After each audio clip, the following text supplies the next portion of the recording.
What's up, everybody? Welcome to my weekly live Q&A number 47. I know it's been a minute. I've been offline for a little bit here on YouTube, but I've been busy.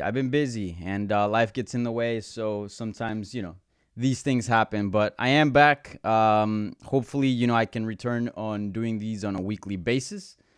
If not, definitely more continuous than I was before in this little break. But I did want to take a break because I've just been very, very busy. Of course, if you are just tuning in, you don't know who I am. My name is Danny Segura. I am a mixed martial arts reporter for MMAJunkie.com. And yes, this is my weekly live Q&A. So a lot to get to, right? There's been a lot of things going on in the MMA world. Obviously, we're coming off a big pay-per-view, UFC 258. Not huge as far as star power, but definitely big as far as what it means for the sport and, some very consequential bouts. And, so there's a lot to talk about. And then we got the UFC Vegas 20 card this Saturday. So that's going to be a nice little card coming up. And Bellator's making some big headlines as well with their GP and everything they announced last Tuesday, in fact a week ago. So a lot to get to. Like always, I'm gonna answer the Twitter questions first that were previously submitted, obviously via Twitter. And then I'll tackle the questions that are dropped on the YouTube live chat. So again, if you didn't get to ask questions via Twitter, all good. You're going to get a chance to do so in the YouTube live chat. So just dump stuff there. And then in the later part of this video, I'll get to it at some point. Got my Colombian cafecito in this badass mug. This mug completely changed my life. If you guys are working from home like myself, get one of these mugs. They're like steel, so you can't really microwave them.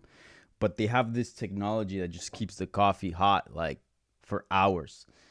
Since I'm like working on my desk for like long periods of time, I don't constantly have to get up and warm up my coffee or anything. It just stays warm for a very long time. So definitely recommend one of these if you guys get a chance to get a hold of them. You can get one really cheap on Amazon.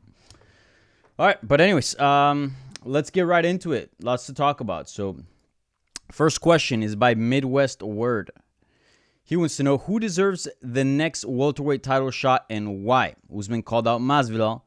Who do you think makes sense as the next title challenger? So that is a very difficult question, one that I think many journalists, many fans have been asking themselves since Usman was successful against Gilbert Burns. I'm going to pull up the UFC rankings here. UFC official rankings. Because there isn't much for Usman. He pretty much has a win over every single fighter in the top 5 except for one man, Stephen Wonderboy Thompson. Now, Wonderboy Thompson is obviously, I wouldn't call him like a star, such as like Nate Diaz or anything like that, but he's certainly a notable name. He's a former title challenger, right? 2-time. He's, headline pay-per-views, right? He's headlined fight nights. He's been in some very big bouts. He's been in the company for a very long time. So he's definitely, I would say, one of the more known fighters in that division. So that fight kind of intrigues me. And I do think from a competitive standpoint, at this point, Usman has really separated himself from the pack. And the only look that he hasn't gotten, and it's quite hard to get throughout your career, is a look like Stephen Wonderboy Thompson, because not many fighters have that style. So I incline on that matchup, but I do understand that he only has 2 wins since that really bad KO to Pettis, and I believe a couple other decisions, right? He lost a split decision to Darren Till, and then prior to that, might have been a split decision or a decision at the very least to, who did he lose? Let me see. I'm blanking right now, but I know he was on a bit of a losing streak, and then he bounced back with 2 really good wins, obviously over some nice strikers, right? Defeating Vicente Luque and then Jeff Neal, and both victories just look completely different, actually I wouldn't say completely different. His style kind of remained the same, but his approach was different. He no longer was just kind of chilling and waiting for the counter, but actually pressuring and staying busy. His output was quite high. By the way, he had beaten actually Jorge Masvidal after that decision loss to Till. So yeah, he was on a 2-fight losing streak. Then he bounces back with 2 good wins. I don't think that necessarily gets you a title shot, but given the way the landscape is at 170 pounds. That might just make the most sense from a competitive standpoint. Now, we know that, as you mentioned here on your question, Usman called out Jorge Masvidal. Obviously, their first fight was not competitive. I believe he got beat 50-45 on all scorecards. Yes, Jorge Masvidal took that fight on short notice, very short notice. So, there's something to that. I know Usman says it's a built-in excuse, but it had to play a role, right? Even if it was slight, but it had to do something. My guess is if they fight again, I put my money on Usman. But with a full training camp, I expect the Jorge Masvidal to be more competitive at the very least, right? But yeah, as far as deserving, that's a very tough one. I think it's got to be between Wonderboy Thompson. I don't think Masvidal deserves it, although it kind of makes sense, to be honest. Actually, I would pit Colby Covington might be the most deserving, because yes, he's also coming off a just one win, right? Because he defeated Tyron Woodley in his last bout, and then prior to that, that's when he had lost to Usman. So it's not like he's in a crazy win streak, but he did beat a former champion, right? And that fight with Usman was very, very close. In fact, heading into that 5th round, I believe I had it scored for Colby.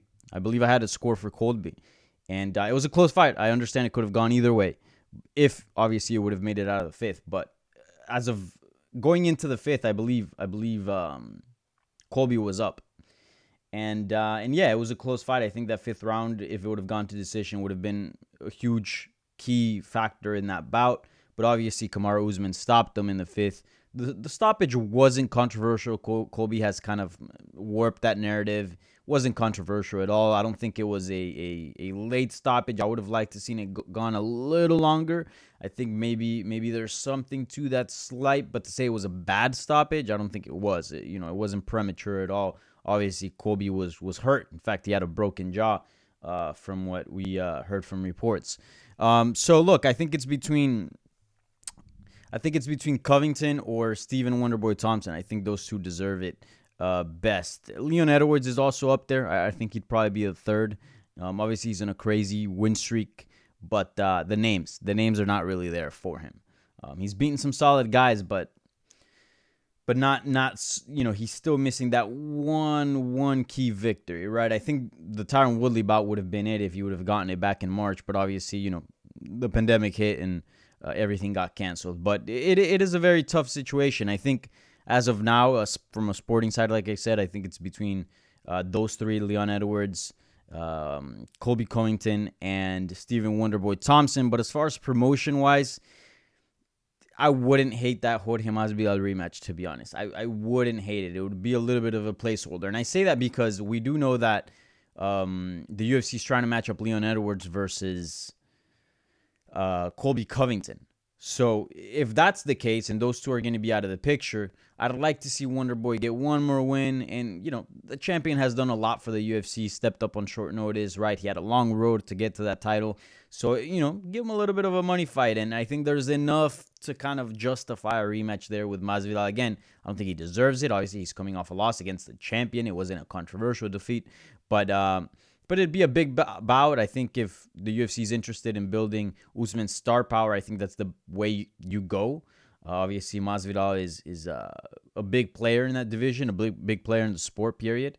So I think all in all, if you added the promotion side to it, I think that fight makes the most sense. But again, from a sporting side, I think I'll go with the three that I mentioned before. But yeah, tough situation for Usman because he's kind of getting close to wiping out that division clean, pretty much. I think the big one there, the fresh matchup is the Thompson one. But I'd like to see him get another win and see what's up. All right, this is a 2-part question from The Executioner 91, and he wants to know, in my opinion, Usman GSP conversation is not premature. In MMA, comparing records like title defenses don't work. The sport is so young, and the fighters are now infinitely better than those 5-10 years ago. I'm not sure it's even possible to repeat what was done in those days. For example, Askren went 19-0 with 0 striking. I don't think that could be done now.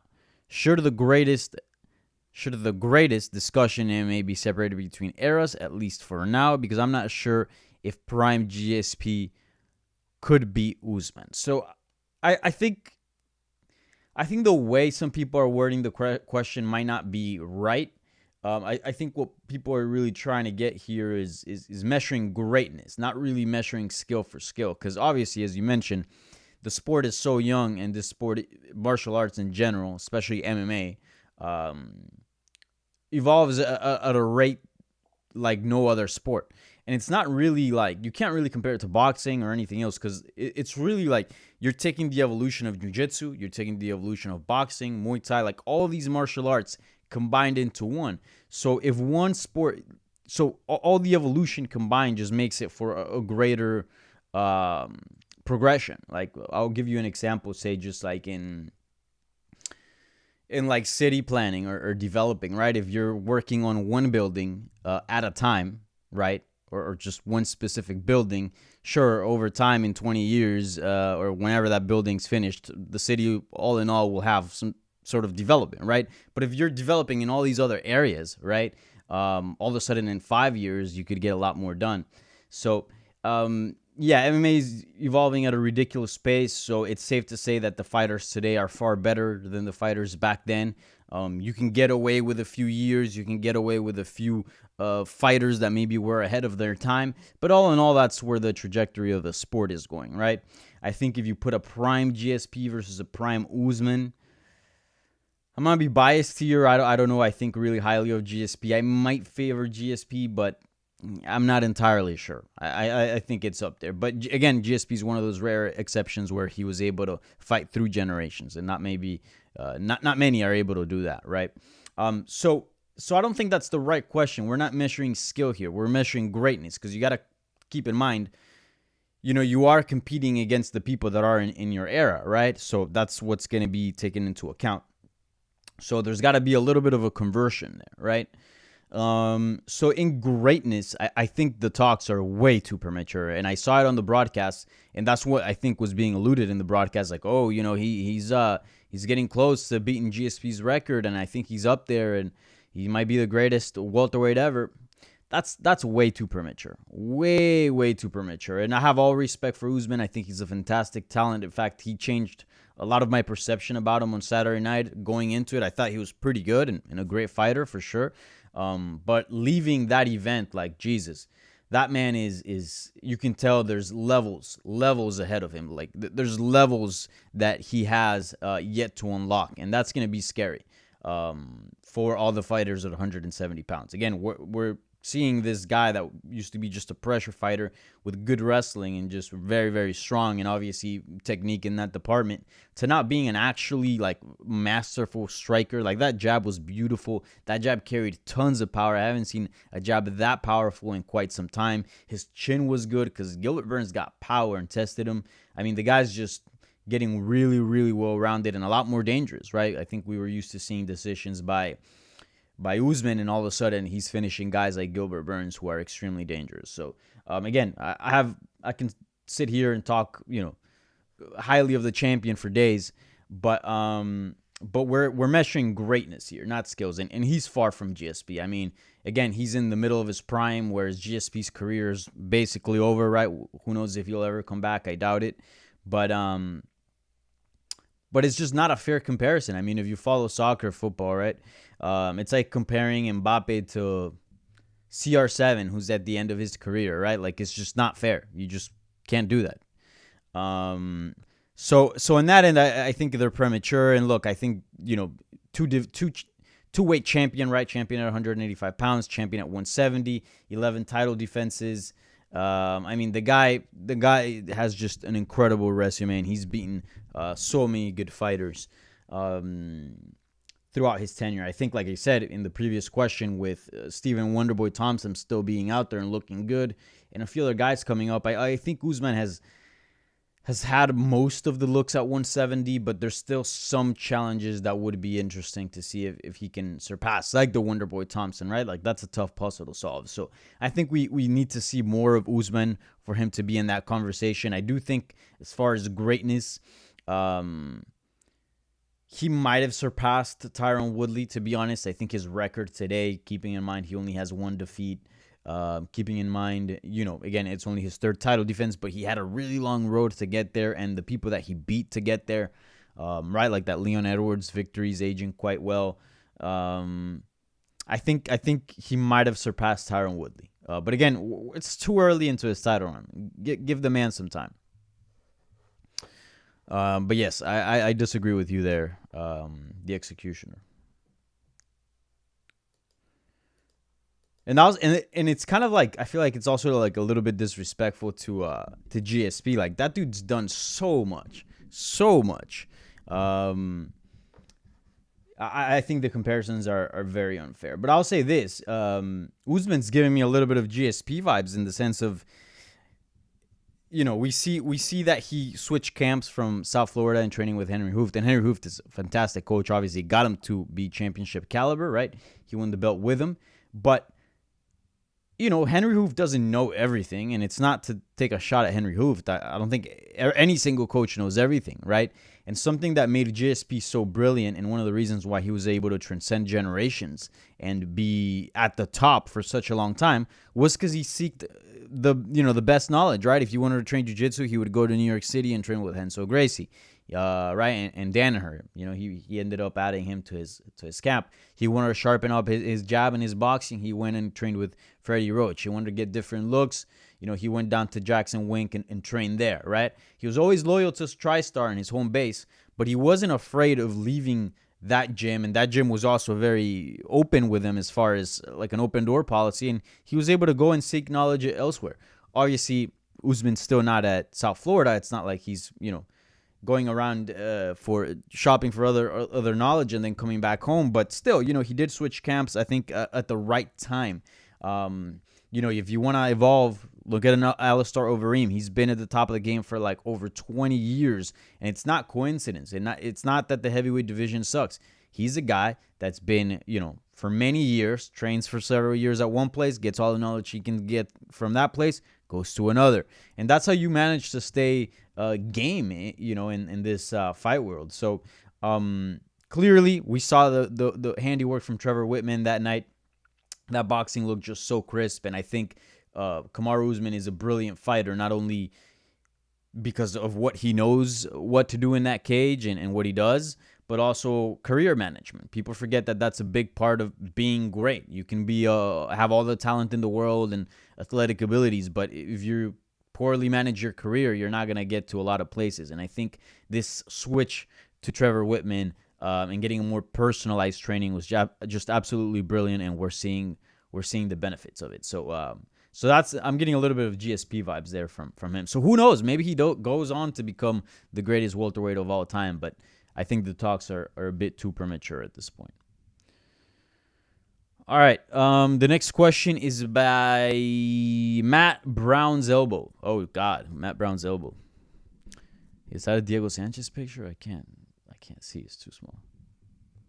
Might be. But yeah, Matt Brown's Elbow. F that. Let's see. If you were a matchmaker, matchmaker's one word, what fights would you make for the top 6 fighters in the welterweight division, including Kamaru? All right, so I know I kind of was a little bit on the fence for the first question about what should be next for Kamaru. So let's actually put some names together. I'll do this very quick. These are Danny Segura's 10 seconds of thinking matchups. So don't roast me afterwards. So I do, look, the way things are looking. Actually, no, let's say I have totalitarian control over the promotion. Look, I'd do, even then, that's a tough one.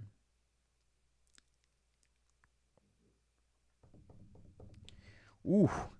Okay, I'd do Covington, Usman. Covington had a nice bounce back win. I thought, again, like I said, he had a very, very game. He had a very game first fight with Usman. Very, very close. I thought he was going to win that. But again, Usman proved me wrong and stopped him. I would do that fight. I would do that rematch. Covington Usman. Then I would do Edwards Jorge Masvidal for the number 1 contender. 3-piece in the soda. Revisit that. You can blow that up. And a lot of people are like, ooh, I don't know about that matchup. Like, I feel pretty confident that Masvidal will beat Leon Edwards. I really do. Again, I respect Leon Edwards. I think he could beat also Mozville. But if I had to put money on somebody, it'd go on Mozville. Mozville is a fantastic fighter. So I don't know why a lot of people are like, "Ooh, he's scared of Leon or whatever." I think at this point, Mozville just wins big fights. He's not really concerned about who he's fighting exactly, as long as it's a big payday. I mean, you're telling me if he's willing to fight Usman, he's scared of Leon Edwards? Like, no, Usman is the baddest man at 170. So that man is not scared to fight anyone. But yeah, I'd do Covington, Usman. I'd do Leon Edwards, Masvidal. Go full circle with the whole 3-piece in the soda. I'd do Chiesa, Stephen Thompson. And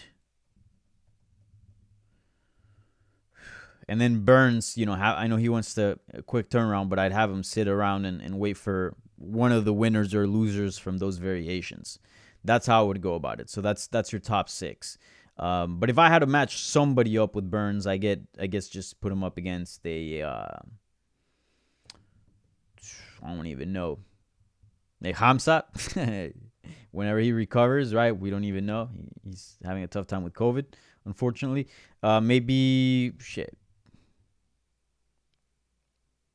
Bilal Muhammad or somebody. I don't know. Build him back up. But yes, Covington, Usman, Edwards, Masvidal, Thompson, Chiesa. That's what I'd do. All right, let's see. Jorge, he wants to know,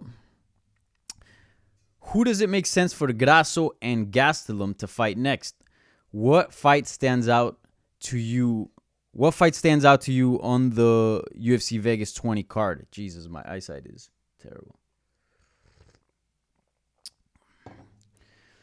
So what makes sense for Grasso and Gastelum? So let's start off with Grasso. Obviously, she was in the co-main event of the card of UFC 258. So higher placement, and then we'll go and talk about Gastelum here in a few seconds. But first of all, Grasso had a fantastic performance at 125 pounds, beating Macy Barber. A very tough outing. Yes, I know it was her comeback fight. She hadn't competed in almost a year, right? Because she had a knee injury, had to get surgery on it.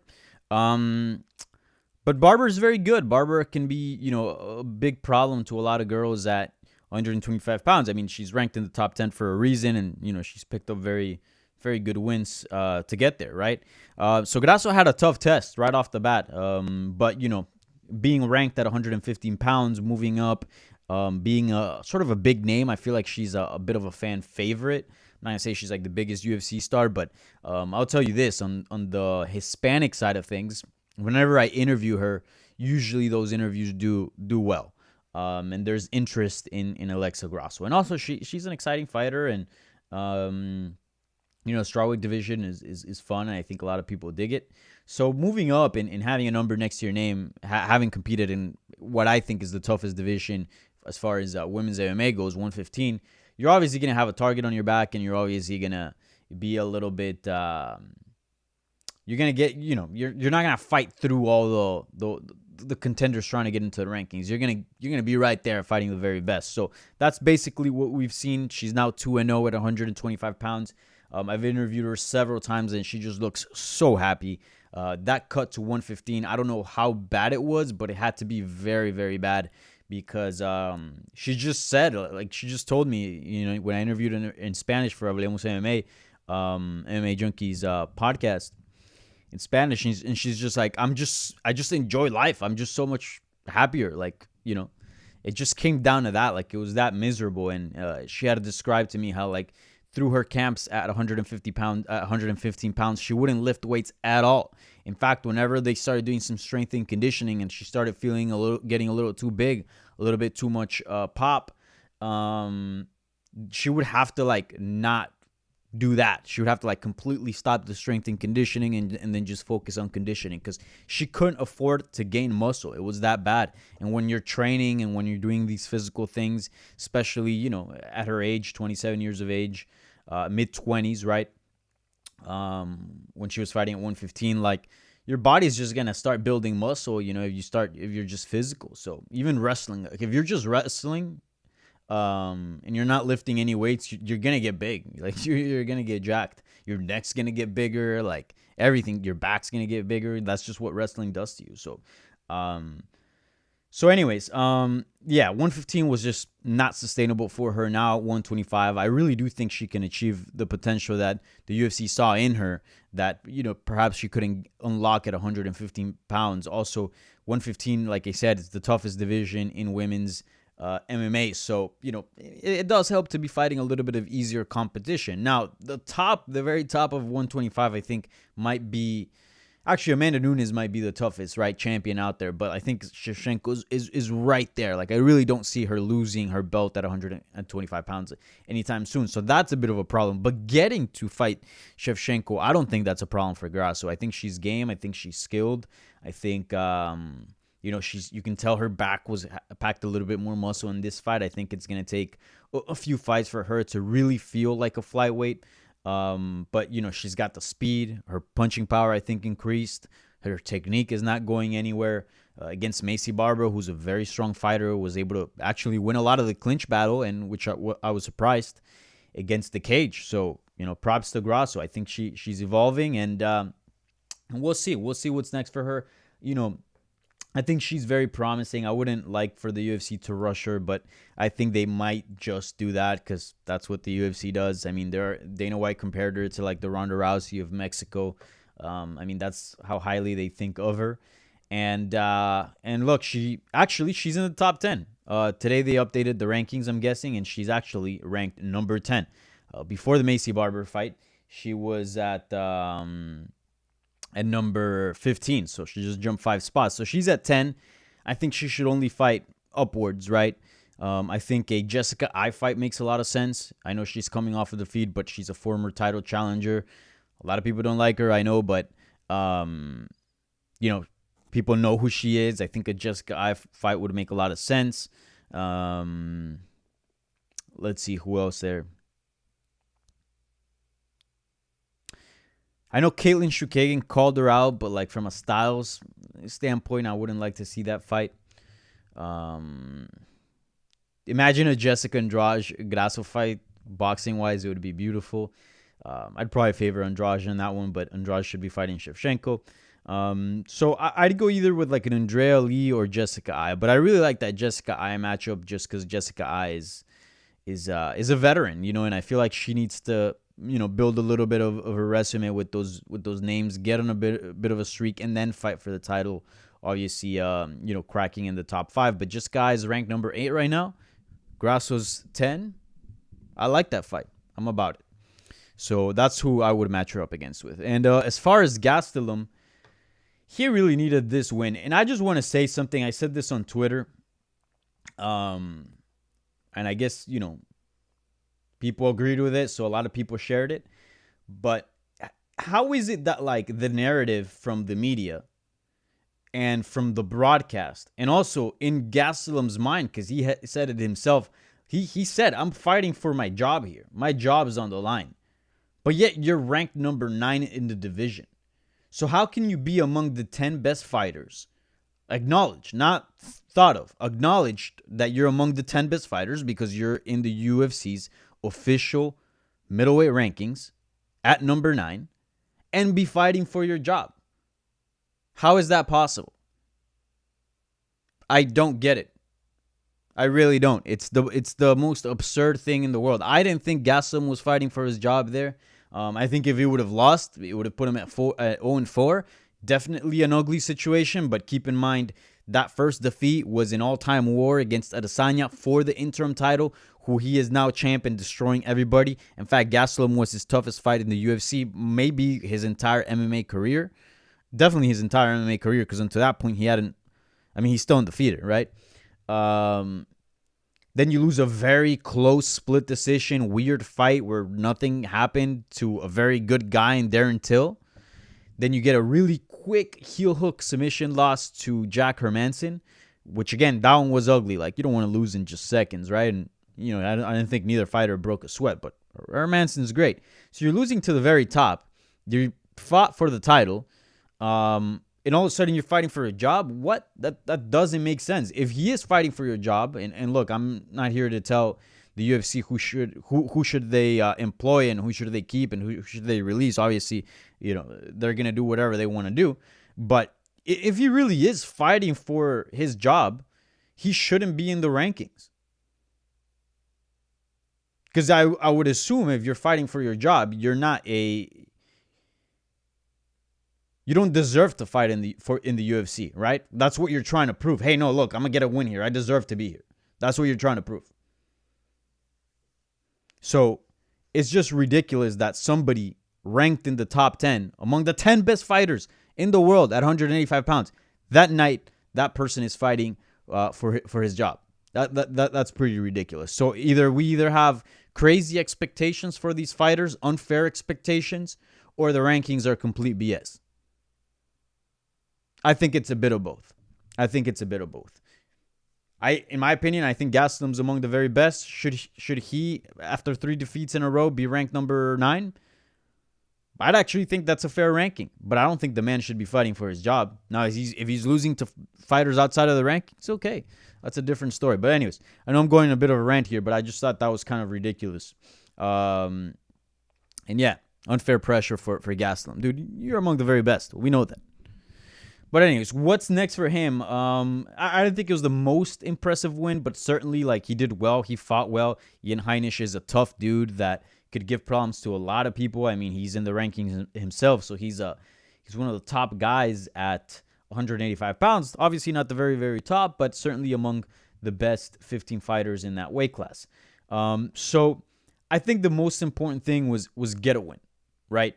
A lot of people sometimes have very high expectations for these fighters, like when Chris Weidman bounced back from his defeats, like against Omari Akhmedov, and a lot of people were like, well, he didn't look that great. I'm like, dude, he ain't trying to prove he's the next guy to fight for the belt. He's just trying to prove, like, hey, I'm still among these fighters. Like, a win is just what's needed here, and then you build onto that. So, I especially with all the pressure that Gastelum had, I think it's unfair to expect a crazy performance. But he said he wanted to be the replacement opponent for Robert Whittaker versus Paulo Costa, and in this day and age with COVID-19 and injuries, just the nature of the sport, I think that's likely that an opportunity pops up. Again, I will not knock on wood. I'm not wishing injury or COVID on neither Whittaker or Costa, but that's just the way things are today in 2021. So, in 2020 as well. So I wouldn't hate that, but at the same time, it's like Gastelum. I know you want to get catapult right in there, and if you do pick up a short notice win over either guy, obviously that's huge, and you're right back up there and all that. But I would suggest that to a fighter that's maybe at 33, 34, 32, and that final run is getting near, and you kind of got to be a little have a little bit of a sense of urgency there. But Kelvin Gastelum is still very young. I don't think he's older than 30. I think he might be like 29 or something like that. He's 29 years old. He's 29 years old. He's born in 1991. He's a year older than me. Yeah, dude, like, take it easy. You got time. Like, you just bounced back from a nice or a bad losing streak, I should say, with a nice win. Take your time. There's no rush. Especially, I think the big selling point for him is like, look, I'm Adesanya's toughest fight. Even if you think I'm going to lose, we delivered a fight for the ages, so you'd want to see that again, right? But Adesanya has his hands full already at 205, and it's going to be a bit until we see him back down at 185 pounds. So there's no rush. Relax. Take it easy. Fight, rematch Uriah Hall. He's been doing well. Fight a Brad Tavares. Fight a Chris Weidman again. I saw that fight live. He lost. Get that one back. I'd love to see Marvin Vettori versus Gastelum, but that just won't happen. They're training partners, but I'm sure like whenever they spar at King's MMA, ooh, that's a good matchup. Call out Darren Till, fight him again. You lost to him by split decision. A very weird fight. Get those type of fights again. Don't gun right for the top, because a short notice fight against Whitaker or Costa, like, again, he's very skilled. He can definitely pull off a win, but I don't like his chances. So build on that win streak, or that one fight that you won. That's what I would suggest. Oh wait, what was I think there's a 2-part question, wasn't it? Oh yeah, so that's what I think should be next for Grasso and Gastelum. Grasso, Jessica I, Gastelum, maybe a Uriah Hall, Derek Brunson, someone of that nature. And what fight stands out to me the most out of the UFC 20 Vegas card? So I got that actually pulled up because I knew there was going to be questions about it. Obviously, the main event, I think that's the fight that everybody's looking forward to. Curtis Blades versus Derek Lewis. There's bad blood between the two. Derek Lewis is hilarious. It's a very funny build-up. Like, you got Lewis out there saying, like, you got the reporters, and I hate these questions. I think these type of question works for some fighters, like obviously like a Conor McGregor, who likes to do predictions and actually cares about them and goes deep down inside them. But others are kind of dumb. So like Derek Lewis, they ask him like, your prediction for Curtis Blades fight, and he's like, I think I'm gonna decision him. I'm gonna take him down. I'm just gonna grind this out, like, and he just does it with the most sarcastic face.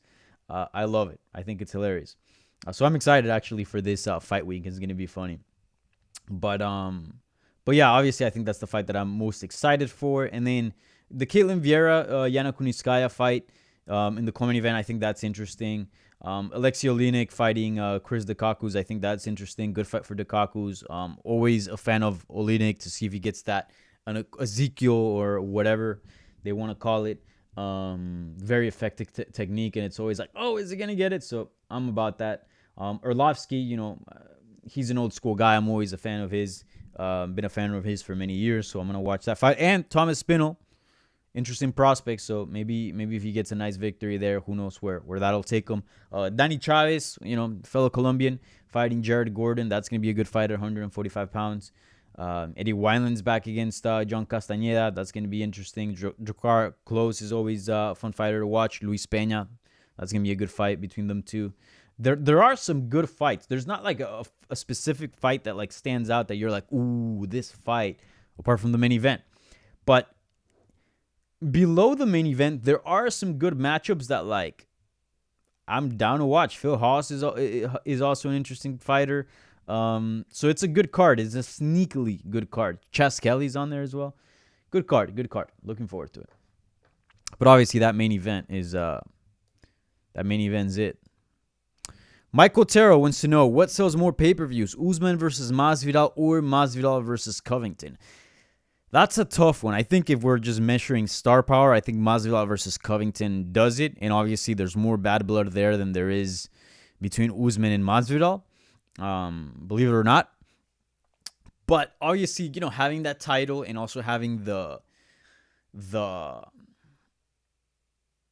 I guess the respect that comes with the belt and also the title defenses that Usman's been able to clock in, I think obviously that adds a little bit to the stakes. Like, it's obviously a much higher profile fight. That I'll say. But as far as like what gets more eyes, I think I'm gonna go with Mozville versus Covington. Dude, Covington is, I'd like to see him headline a pay-per-view at some point. I mean, he did, obviously, when he fought... did he headline when he fought Usman?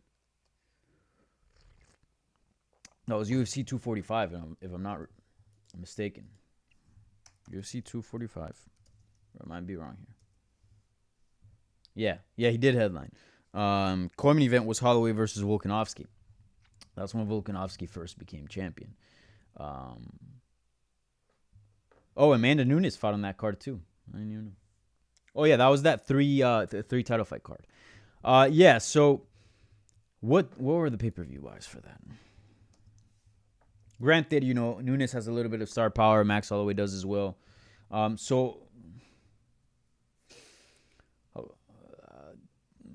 according to MMAfighting.com, it did about. Oh wait, no, those were the prelims.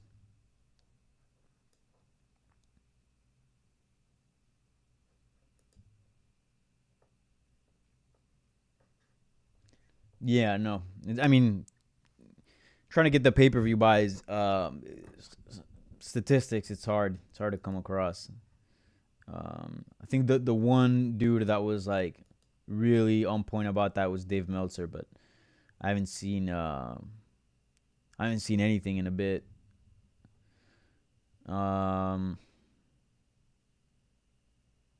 Yeah, so I don't know what the pay-per-view buys were for when Covington headlined. But look, I'll say this.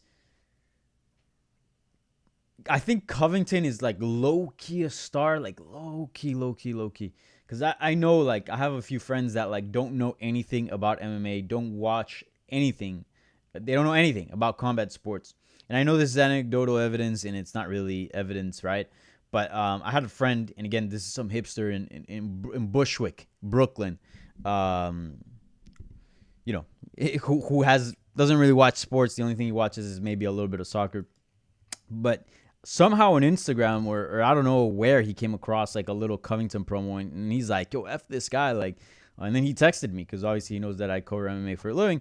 And then he's like, yo, who's this guy? And I kind of explained to him, the whole shtick and kind of gave him a little rundown of who Covington is. And he's like, yo, let me know when he fights because I want to watch him get his ass kicked. And I feel like that's a big of the attraction of Covington. And on purposely what he's trying to do. Obviously, he's got the MAGA fan base as well. But who knows? But I think definitely a Mozville Covington fight sells more. I mean, the bad blood on that is real. It's an interesting fight. I think why the Usman Mozville fight was a bit boring was because Usman is just very strong and his wrestling is very good.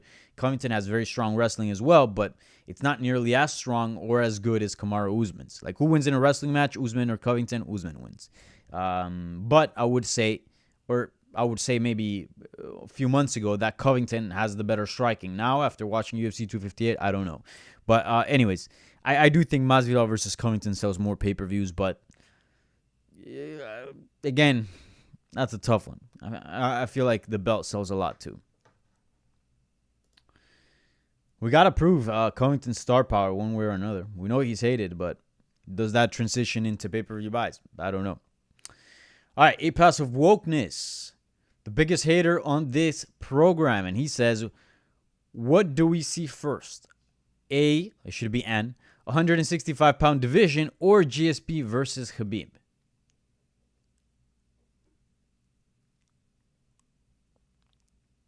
I think if both things happen, we'd obviously see GSP versus Khabib first. I think on 165-pound division is something that could happen, but maybe like years down the line. I don't think it happens anytime soon.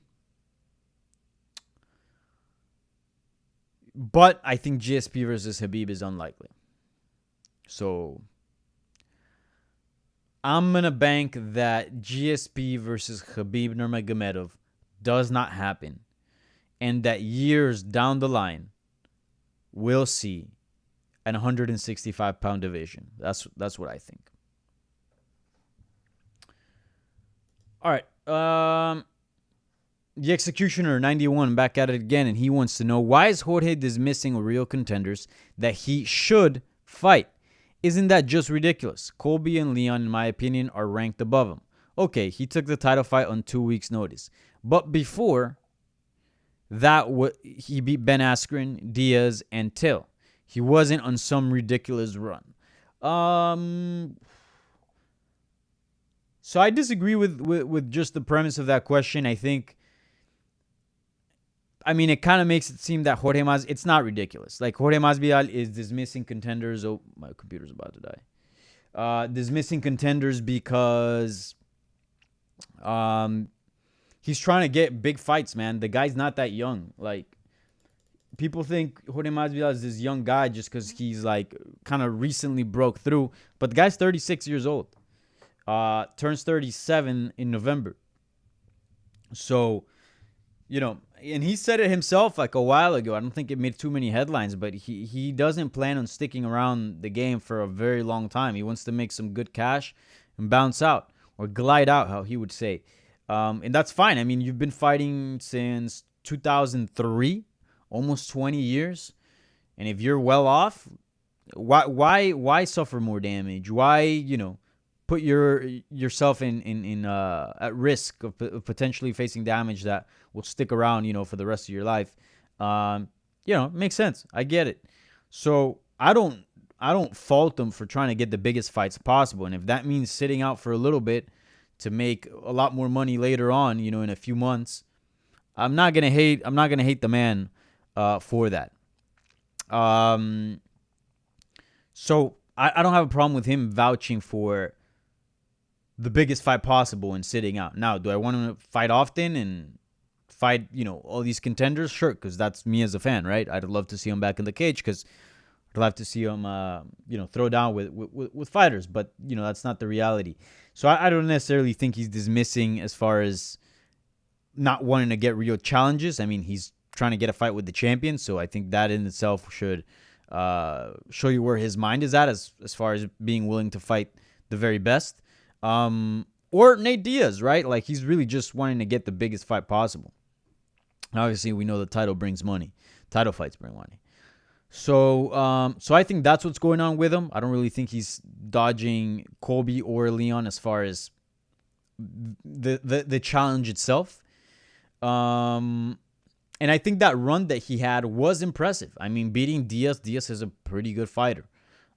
Sure, a little bit undersized at welterweight, but Diaz, can give the business to a lot of people, especially in a 5-round fight. Till's legit, man. Till's legit. He's a world-class fighter. And knocked them out. Tough guy to knock out, too. He's got a good chin. And Askren, that win is aging poorly just because then Askren went on to fight Damian Maia and looked horrible.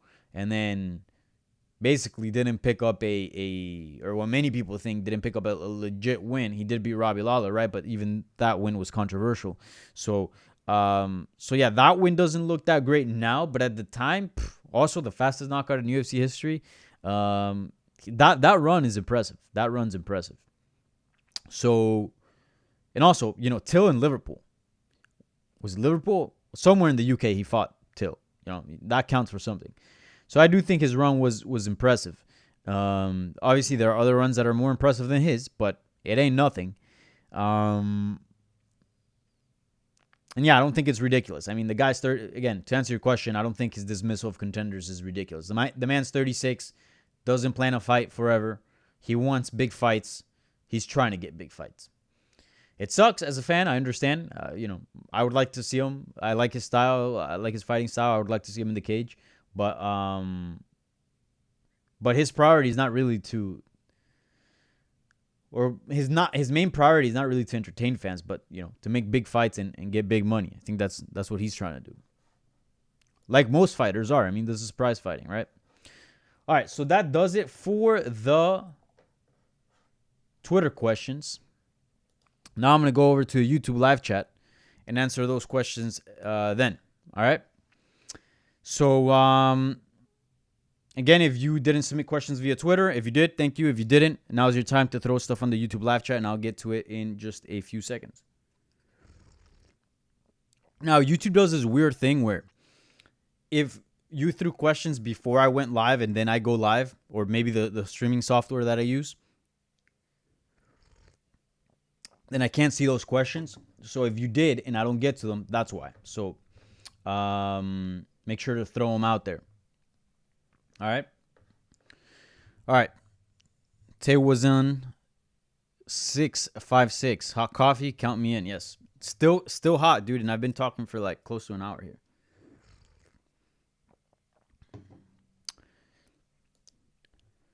All right, let's see. How is the pay-per-view price hike with there being watered-down cards? This last card only really had one pay-per-view quality fight. Not a bigger deal. Have fans tactically accepted or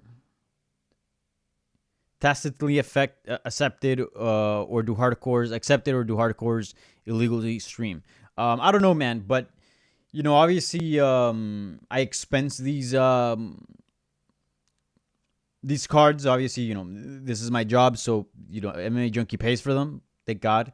But yeah, $70 for a pay-per-view is a lot of money. And it kind of reminds me of a little bit of boxing where you're not paying for the undercard. Like, who cares about the undercard? It's all about that main event. And look, I think that's fine when like Conor McGregor's fighting. Like, if I were a fan, I'd pay $70 to watch Conor McGregor fight, or Nate Diaz, or these bigger stars, right? John Jones, right? Depending on the matchup. Ngannou Stipe, I'd pay $70 for that. I think that's the fight that you want to watch, right? But, you also want to watch some other fun fights as well. I think the Grasso Barber fight was pay-per-view worthy. Maybe not co-main event, but I think if you throw that in the second fight or even opening fight of a pay-per-view, I think that's fine.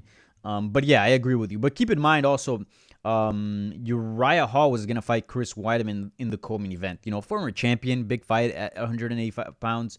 So I think, I think the cards are a little bit watered down, but I think they seem more watered down just because COVID is really taking out 3-4 bouts at a time from each card. I mean, it's fight week, and literally, I'm just sitting there like, oh God, like, some fights are going to fall out. Hopefully not the main event, but, main events have fallen out. So I think COVID doesn't help. But I agree with you. The product overall has been watered down a tad. I don't think COVID helps. I think we'd get a little bit of better cards if COVID wasn't around, obviously. But yeah, I do agree with you. Like, they hiked up the price up, and the pay-per-view quality has gone down a tad. It's a big deal. I mean, it's a big deal, and I think it puts fans, like, I'm gonna have to watch it because that's my job. No matter how good, how bad the card is, I have to watch the fights. That's my job.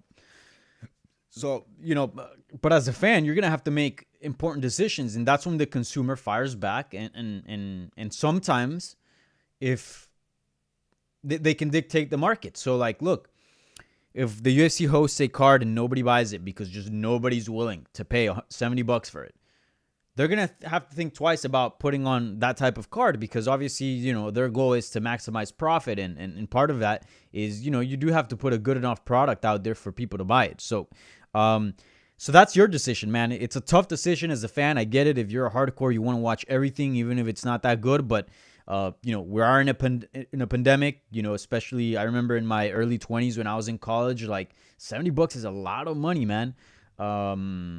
It's a lot of money. That can get you like over a week of groceries. You know what I'm saying? So, like, I get it. But these are the type of decisions that, you're going to have to make. Maybe get together with, I mean, obviously in COVID times, it's a little bit more difficult, but, split it with some friends.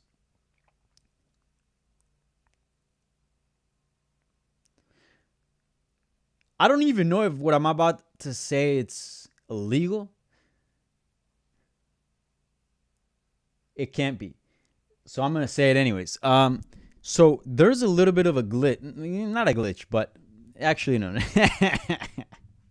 Okay, I'll say this. Allegedly, I heard from someone, I don't know if this is true or not, I heard that if you buy a pay-per-view, I don't know if this is true. This is something I heard. I'm just repeating it. If you buy a pay-per-view on ESPN Plus, another person could be signed into that same account somewhere else and watch it. It can take up to 2 people, I heard, allegedly, of watching under that same account, that same pay-per-view that was bought. That's what I heard. I don't know if it's true or not. I read it in a comment. And I'm going to leave that like that, all right? So I'm going to move on. Terrence Levriette on the Super Chat. Thank you so much. Again, always reminding me, if you want to donate and support this channel, please throw whatever you can or whatever you want on the Super Chat. All the money goes to improving this experience. As you guys have seen, I have, obviously, the video, the lights, this setting, the mic, this is money that I put in. And, I will continue to do so as I get more money. But obviously, hey, no obligation. Your like, your view, and your subscription, I think that's good enough for me. But oh shit, what did I do here? But your call, all right? I definitely appreciate it if you did. So Terrence wants to know, Welcome back. I bet you're glad you're not in New York right now. Yes, I am. Thank you so much. Yes, I'm glad to be back. That break was nice. I do these because I enjoy them, and the moment they stop becoming fun, if it's because I'm busy or it's just too much, I'm just not going to do them.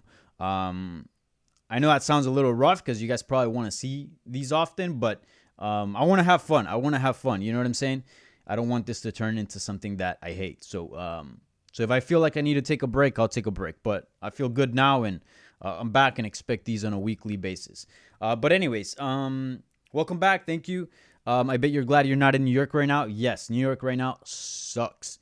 And look, I'm privileged. I am fortunate enough that I get to do my job online, so I'm able to pick up shop and go somewhere else and work in South Florida where it's nice and sunny. And I can enjoy outdoor space. But I was actually hanging out recently with a friend of mine. She lives in New York, lived close by where I lived in Brooklyn, and she was doing working on a photo shoot down here in Miami, and just for like a week, and then she's in New York now. So I went to see her and we hung out, and yeah, she was just telling me how in New York there's nothing to do. Everything's closed.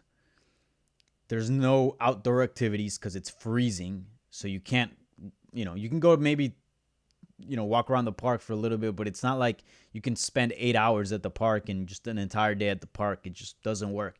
So all there is to do is go to people's home and cook and drink, and that's it, and stay home and stay warm. That's it. There's nothing to do. So boring. Out here, I'm taking the Jeep to the Everglades, doing those trails. I'm going to the beach on a weekly basis. Go outdoors. I can go to the pool. The gyms are open. I can go to the gym. Wear my mask. Go at times that are not too packed. Gyms are not open in New York. Restaurants are open, so I can get a lot of food. Outdoor dining, obviously, because the weather here is great. I mean, I've been wearing shorts the entire time I've been down here. A couple of days it did get cold, so I had to put on a sweater. But all in all, there's a lot for me to do. So yeah, I definitely made the right decision into skipping pandemic winter in New York City. But I get it. If you have a family, obviously it's a lot harder to do that. If you have a job that requires for you to be physically there, you can't do that. So I got really lucky, man. I got really lucky, or else I would have been sheltered in my tiny ass apartment with my dog, and that wouldn't have been fun. With a lot of video games I would have been playing. The legend is back. Yes, sir.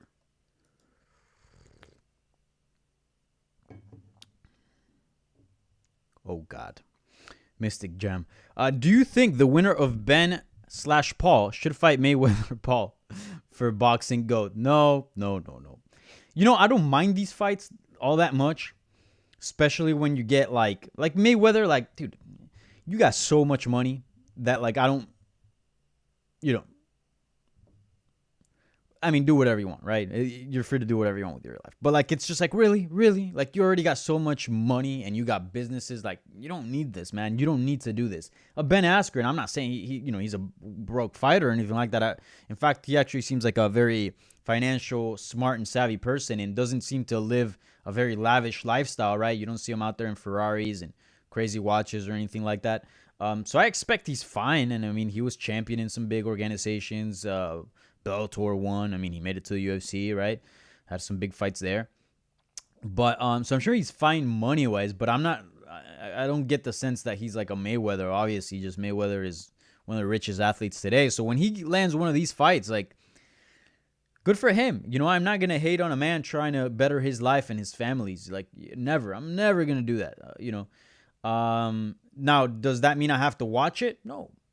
Maybe for my job. But as a fan, if I don't want to watch it because I'm not interested in it, I don't watch it. Go on my Twitter timeline. I've tweeted about this 0 times. Why? Because I don't have that much interest. And that's fine. You don't have to be interested in everything.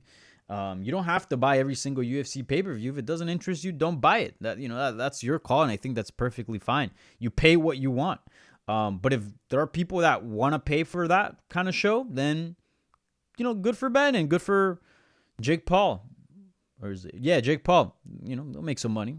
I have no problem with that. Not my cup of tea, but again, I don't pay any attention to it, so it doesn't bother me. But I see people getting so angry at it. Oh, this shouldn't be happening. Oh, this is the worst thing that ever happened. Oh, I hate this so much. If you do, then just mute it. There's like things you can do on Twitter and mute certain words and not come across that if you really want to avoid it. If it really bothers you that much, or so you say. All right. I'll answer one more and dip out because I actually got an interview here in a little bit.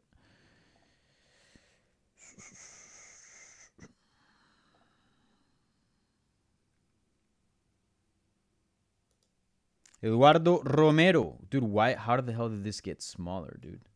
Let me see if I can make it bigger. All right, whatever. These questions were bigger. Oh, I think I found a way. I got a little bigger though. ¿Cuándo Luke estará listo para Hablemos MMA? So he's asking, when will Luke Thomas be on Hablemos MMA? I have no idea, man. I don't know where his Spanish at. He understands. The few times we've had conversations, like you can talk to him, and I think he gets a good gist of the conversation in Spanish. But I don't know about, the other way around speaking. I don't know how good it is. But, I mean, if his Spanish is on point, I'll text him. Certainly have him as a guest and ask him for his opinions on some stuff. But I don't think his Spanish is there yet. We'll see. I don't know. Let's see here.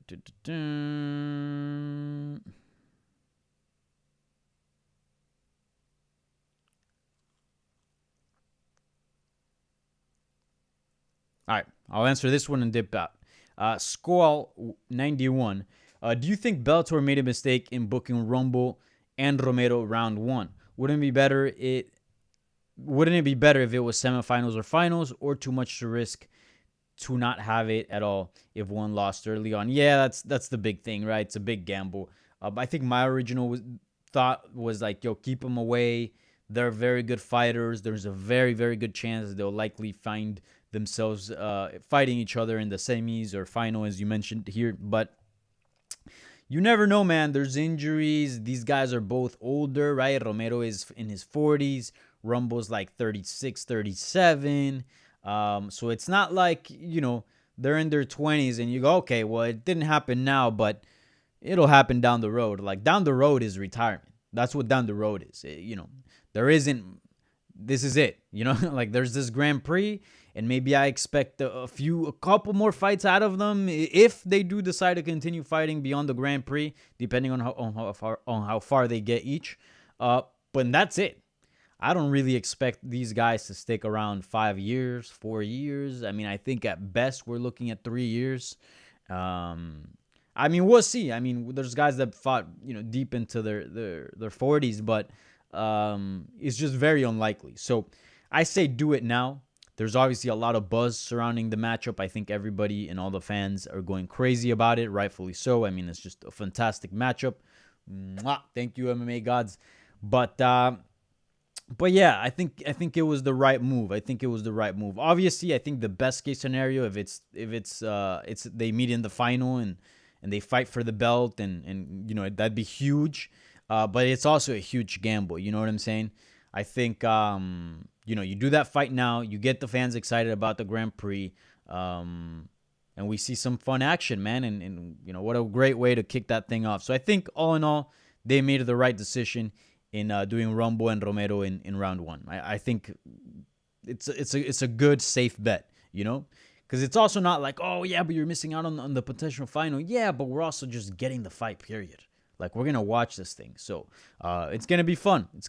I think they made the right choice, and that whole Grand Prix, they absolutely killed it with the announcement, with the matchups. I love it. That Grand Prix is awesome. And look, that Showtime deal that Bellator announced, that's huge as well. I think Bellator, we're gonna see that promotion turn a corner. I think with this Grand Prix and Showtime, I really do. I think Bellator is going to great things. So yeah, we'll see. All exciting stuff for Bellator. Love it. Love to see it. All right, I know there's other questions. All right, fuck it. Amir Betis here threw something on the super chat, so I'm gonna answer it for sure. But this is the last one for sure because I gotta go. I gotta do an interview. I mean, Betis is Maki Pitolo's run the UFC 0-3 in any way an indicament of the UFC's matchmaking. Let me see exactly his record, who he fought. I don't remember right now at the top of my head.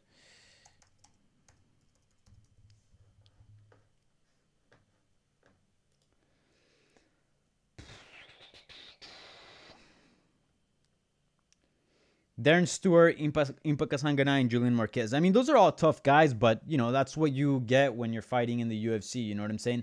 It's not like he's fighting Kelvin Gastelum, Darren Till, Robert Whittaker. You know what I'm saying? I think then you go, okay, you know, it's a bit of unfair matchmaking. Yeah, these guys are tough, but they're not the very best of the 185-pound division. So I think these fights were fine. But I would like to say I saw a lot of improvement in Maki Pitolo. I thought he looked great against Julian Marquez. It just didn't go his way, but I thought he was winning that fight pretty clearly all the way through. His wrestling looked on point. His striking looked good. He's one of those fighters where, like, he's improving, man. He's improving. Like, just give him one more chance. It wasn't one of those performances where you're like, yeah, he doesn't deserve to be here. No, we saw improvement. I think that's what the UFC wants out of fighters, obviously. And he's not that old. He's fairly young, right? He's 30, you know, so he still can do a lot more improving. So I'd like to see him get at least one more, but who knows where his future lies. I think if they cut him, I wouldn't be surprised. But I think with what we saw from Marquez, I think he can hang in the UFC with some guys, at least this current version of it, right? So we'll see. We'll see. All right. With that being said, thank you so much for tuning into this live Q&A. Again, I apologies for the big break that I took there, but you know, I already explained and went through that.